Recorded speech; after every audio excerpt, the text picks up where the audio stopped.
नमस्कार, मैं हूं राम प्रकाश राय। प्रधानमंत्री को लेकर के बीबीसी की बनाई हुई डॉक्यूमेंट्री पर विवाद जो है वो थमने का नाम नहीं ले रहा है। ये विवाद लगातार बढ़ता चला जा रहा है। इस मामले में एक तरफ जहां सरकार की तरफ से इस डॉक्यूमेंट्री के ऊपर जो बैन लगाया गया, उसके बाद इसकी पॉपुलैरिटी और ज़्यादा बढ़ती चली गई, लोगों के बीच में इसकी डिमांड और बढ़ती चली गई। वहीं दूसरी तरफ इसको लेकर के विवाद भी उसी के हिसाब से बढ़ता चला गया। लगातार ये देखने में आया कि जब से भारत सरकार की तरफ से बीबीसी के इस डॉक्यूमेंट्री पर बैन लगाया गया, ये जो डॉक्यूमेंट्री थी वो गुजरात के में जो 2002 का कांड हुआ था उस पर आधारित डॉक्यूमेंट्री बताई जाती है। इसको लेकर के भारत सरकार ने इस पर बैन लगा दिया ताकि ये किसी भी वेबसाइट, किसी भी प्लेटफॉर्म पे उपलब्ध ना हो। इन सब के बावजूद भी तमाम वेबसाइटों पर, तमाम अन्य जो है उसके दूसरे देशों की वेबसाइटों पर और कैसे कैसे भी इंटरनेट पर इसकी उपलब्धता पर्याप्त रूप से बनी रही। जब भारत सरकार की तरफ से इस पर रोक लगाई गई तो उसके बाद फिर तमाम ऐसे विश्वविद्यालय और तमाम संगठन जो हैं वो सामने आए। उन्होंने इसकी स्क्रीनिंग कराई, जिसका कहीं पर विरोध भी हुआ और इसी विरोध के चलते बवाल भी उत्पन्न हुए। अब इन सारे बवालों, इन सारे विवादों के बीच में लगातार खबरें आती रहीं कि कभी दिल्ली यूनिवर्सिटी को लेकर के खबर आई, जेएनयू को लेकर के खबर आई, पंजाब की खबर आई। जेएनयू में बाकायदा इसकी छात्रों ने स्क्रीनिंग कराई, जिसको लेकर के वहाँ पर जो जेएनयू की जो छात्र संघ की जो अध्यक्ष रही, उन्होंने उनका एक बयान आया, उनको इसके बाद जो है सावरकर को लेकर के भी उन्होंने बयान दे दिया था। तो इस तरीके से ये विवाद बढ़े। दिल्ली यूनिवर्सिटी में इसकी स्क्रीनिंग की बात सामने आई, दिल्ली यूनिवर्सिटी ने इससे अपना पल्ला झाड़ लिया। यूनिवर्सिटी की तरफ से कहा गया कि यूनिवर्सिटी ने किसी को परमिशन नहीं दिया है, जबकि वो स्क्रीनिंग जो है छात्रों की तरफ से कराने की बात रही थी। जेएनयू में जब इसकी स्क्रीनिंग चल रही थी उस वक्त वहाँ की लाइट काट दी गई। तो ये सारी जो ऐसी घटनाएं हुई जिससे विवाद बढ़ा, और विवाद बढ़ने के बाद इस विवाद ने न केवल सोशल मीडिया पर धार पकड़ी बल्कि विदेशी मीडिया ने भी इस पर अपनी नजर बनाए रखी। डॉक्यूमेंट्री से ज्यादा चर्चा इसके विवाद की रही। जो जितनी चर्चित डॉक्यूमेंट्री रहती, डॉक्यूमेंट्री का मटेरियल रहता, उससे ज्यादा चर्चा इसके विवाद को लेकर के हो गया। और तब ये विवाद, इस विवाद के बाद जो है डॉक्यूमेंट्री की जो जानकारी थी वो ज्यादा लोगों तक पहुंच गई। इसको लेकर के जनसत्ता हिंदी की वेबसाइट जो है उस पर एक लेख में उसके जो लेखिका हैं तवलीन सिंह ने प्रधानमंत्री नरेंद्र मोदी की जो पीआर टीम है, जो उसके अधिकारी हैं, जो उनसे जुड़े हुए लोग हैं, उनके ऊपर ही सवाल उठा दिया है। उन्होंने कहा कि जो प्रधानमंत्री नरेंद्र मोदी की पीआर देखने वाली टीम है ये उसकी नाकामयाबी है और उसकी जो है वो मिसमैनेजमेंट है, जिसकी वजह से ये सारा हंगामा हुआ, सारा विवाद हुआ। और इस विवाद के चलते जो है ज़्यादा लोगों तक इस डॉक्यूमेंट्री की बात पहुंच गई। अगर ये विवाद उत्पन्न नहीं होते, शायद बैन नहीं लगाया गया होता, तो इतने लोगों को इस डॉक्यूमेंट्री के बारे में जानकारी नहीं होती जितना अब हो गई है।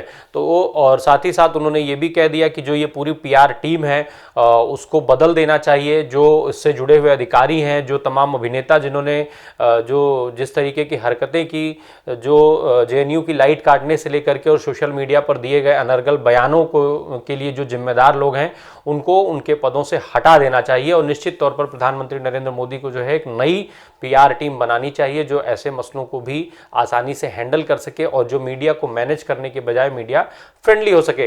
तो इस तरीके की चीज़ें अब निकल करके सामने आ रही हैं। जितना ज़्यादा बीबीसी की डॉक्यूमेंट्री पर विवाद बढ़ा उतना ज़्यादा ये डॉक्यूमेंट्री जो है वो सुर्खियों में आई। खुद प्रधानमंत्री नरेंद्र मोदी का इस सारे के बीच में एक बयान आया अब जो है वो, उसमें प्रधानमंत्री ये कहते हुए सुने जा रहे हैं जिसमें उन्होंने कहा है कि तमाम जो ताकतें हैं वो देश के लोगों को तोड़ने की कोशिश कर रही हैं, उन्हें बांटने की कोशिश कर रही हैं, दूध में बंटवारा किया जा रहा है। इसके साथ साथ उन्होंने कहा कि जो भारत की ताकत है वो आप हैं, यानी जो भारत के युवा हैं वो भारत की ताकत है और वही भारत को आगे बढ़ाने का सामर्थ्य रखते हैं, भारत को ऊंचाई तक ले जाने में सक्षम है। साथ ही साथ उन्होंने कहा कि एकता का जो मंत्र है वो बहुत बड़ी औषधि है और बहुत बड़ा सामर्थ्य है। तो इस तरीके की बात, इस तरीके का बयान प्रधानमंत्री का आता है और प्रधानमंत्री का ये बयान ऐसे समय में आता है जब बीबीसी की डॉक्यूमेंट्री को लेकर के चारों तरफ खूब विवाद मचा हुआ है। तो ऐसे में ये खासा महत्वपूर्ण हो जाता है प्रधानमंत्री का बयान। अब इन सारी चीज़ों के बीच में एक सवाल ये उठता है कि जो बीबीसी की डॉक्यूमेंट्री का विवाद हुआ उससे भारतीय जनता पार्टी को फायदा होगा या नुकसान। दरअसल कई सारे इस बात में, इस सवाल पर जो है अलग अलग लोगों की अलग अलग राय हो सकती है, अलग अलग लोगों के अलग अलग मानना हो सकता है, अलग अलग लोग जो है अलग अलग दलीलें भी दे रहे हैं।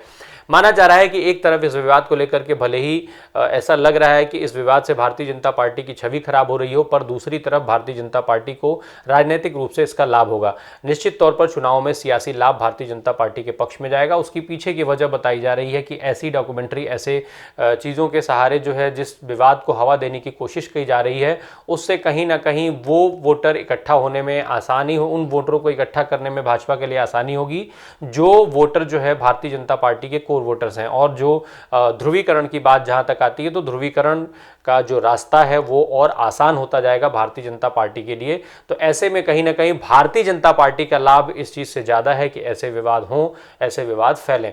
तो वहीं दूसरी तरफ मानना ये हो रहा है कि देश विदेश की जो मीडिया है, जिस तरीके से विदेशी मीडिया में इस विवाद को लेकर के कवरेज चल रही है, तो ऐसे में भारतीय जनता पार्टी के साथ साथ भारत की छवि को भी नुकसान हो रहा है, जबकि दूसरी तरफ जो है वो इसे भाजपा के फेवर में माना जा रहा है। तो दोनों तरफ की चीज़ें सामने आ रही हैं, दोनों तरफ के विश्लेषण सामने आ रहे हैं कि किस किस तरीके से कहीं नुकसान बताया जा रहा है, कहीं फ़ायदा बताया जा रहा है। अब नुकसान होगा या फ़ायदा होगा ये तो आने वाले वक्त में पता चलेगा, पर बहरहाल एक चीज़ बिल्कुल जो तवलीन की बात है वो कहीं ना कहीं बिल्कुल फिट बैठती हुई दिखाई दे रही है कि जो प्रधानमंत्री नरेंद्र मोदी की पीआर टीम है वो इस मामले को हैंडल करने में कामयाब नहीं हो पाई। और निश्चित तौर पर उनके ऊपर सवाल उठना ही चाहिए कि आखिर इतना बड़ा विवाद हुआ कैसे।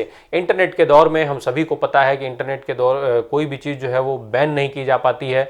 अगर आप एक जगह से बैन करेंगे तो दूसरी जगह उसकी उपलब्धता होगी, दूसरी जगह बैन की जाएगी तो तीसरी जगह उसकी उपलब्धता होगी।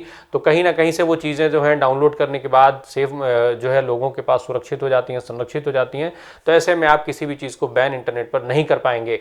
ये सारी चीज़ें जानते हुए भी इतना बड़ा विवाद कैसे खड़ा हुआ, तो निश्चित तौर पर प्रधानमंत्री मोदी के पीआर टीम पर सवाल जो है वो खड़ा होना चाहिए। और भाजपा की छवि के साथ साथ भारत की छवि को ध्यान में रखते हुए शीघ्रातिशीघ्र इस पर कार्रवाई भी होनी चाहिए। बने रहिए हमारे साथ। धन्यवाद।